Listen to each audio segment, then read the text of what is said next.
با کسی شکایت میکنی رفته شکایت کن پرکرورم میبیاری رئیس محله را میبیاری کمیته زنها را میری شکایت میکنی نترسان فهمیدی من ژولت کارتشکا دارم ترسانده گرفته است یک گپ میگویی کار کرده رفته آتش میگه یک گپ میگویی رفته آتش میگه دگردنم سوار شده پایش کشال کرده موی سرم چینده شده است باکو بیو رئیس اینو توانایی بچه خوبه بچه گنده نیست من یکم برو بچه را من ندیدم که رئیس بخدا میکشم بیو رئیسی بیو رئیس خوش آمدی بیو نه رئیس بیو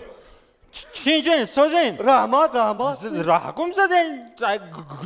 ای خونه تینج رحمت یانگم سازه ساز کودکا سازن ساز رحمت خوش آمدی رئیس رحمت چی دا اومدی؟ این همی یانگا وای میکشم رئیسی بشی رئیس خوش آمدی چی میگه یانگا؟ رئیس میدانی چی؟ این زن داشته ایمده نگفته ها رئیس میدونی مرا چی پرسیده پیش از زنگیری؟ چی پرسی؟ بگو مرا پرسیدی که خانه داری پرسیدی مرا ها پرسیدم ها گفتم ها گفت مرا پرسیدی که انا ماشین داری پرسیدم رئیس ها گفتم ها انا مرا پرسیدی که کار میکنی پرسیدی ها پرسیدم ها گفتم ها یک بارم پرسیدی که زن داری یا نه نه پرسیدم رئیس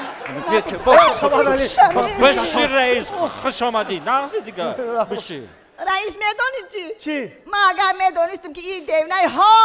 هاته من اینا نمیگرفتم بشی رئیس پیش مدن نخی آخی ها رئیس همین تو دیوانگی مرا نمیدونستی؟ نه من نمیدونستم تو دیونه هاتی روزی یکمی شناساییمون یک شپلاق زده بودم نفهمیدی؟ نه من خیالم که تو پشه کشتی پشه کشت میکنم انا روزی که خانه تان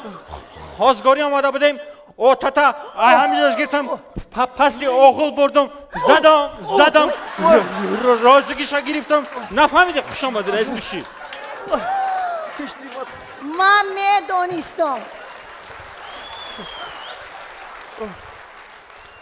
من میدونستم که تو آتای مرا این قضا دای کو من همین دو گوشت میگرفتم راست ملیسه خانه میبودم همین ملیسه خانه قبول نمیکرد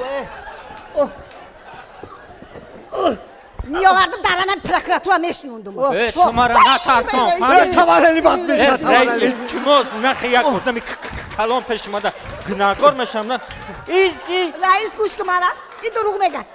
دروغ میگه آخی این میگه که پشمای سری مرا تو کندی پشمای سرش ای دروغویش ریخته گیه توانایی باز میشه رئیس این یک شیطان هایی این مرا میدانی چی گفته بود؟ چی گفت؟ مردک جان مرا در قید خانه تان نمیمونی اینمی توانایی باز بشی من خودم یک دختر شیطان شهری را گرفتم که در قید شهرمانم خود من ای باشه رئیس گوش کن این پولیو نیسته بود دینه یافتم کو پولا خودم بود در تک کوپاچه مونده بودمش تو یافتیش رئیس این پولا خود نیافته اینه با گفته سهر یافتم آخی؟ دروغ نگو رئیس میدونی چی؟ پیش ای خونه دار شویمان مرا وعده کرد که مطرمای اصل دوبای میبرم لوی بار قیراقو میبرم قورستان سری منزلی ببیم نبورده کن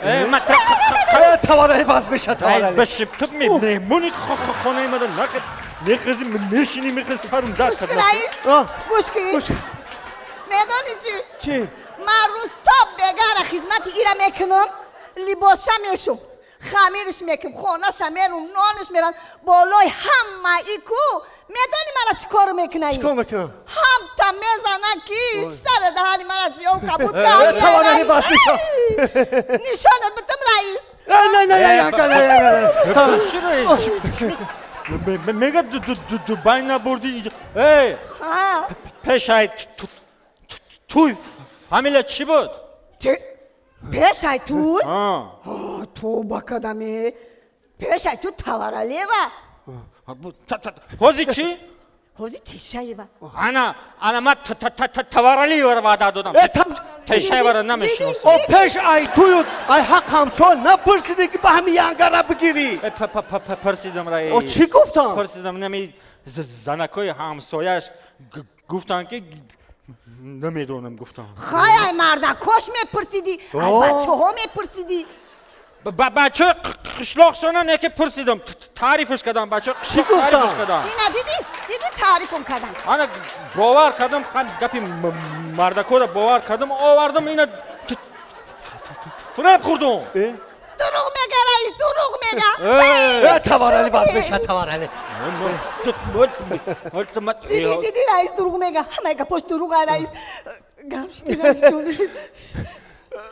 با هوا خونه گرش تاورالی با هوای خانه را همین میسوزونه یک کاسه آون بیار آوی خنک مالا تاورالی همون ترزه خانه تا بکشه اگر شمال بزنه آزی رئیس آزی من ساوتن میکنم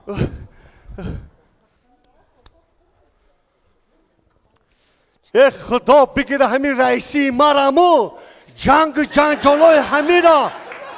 من رفتم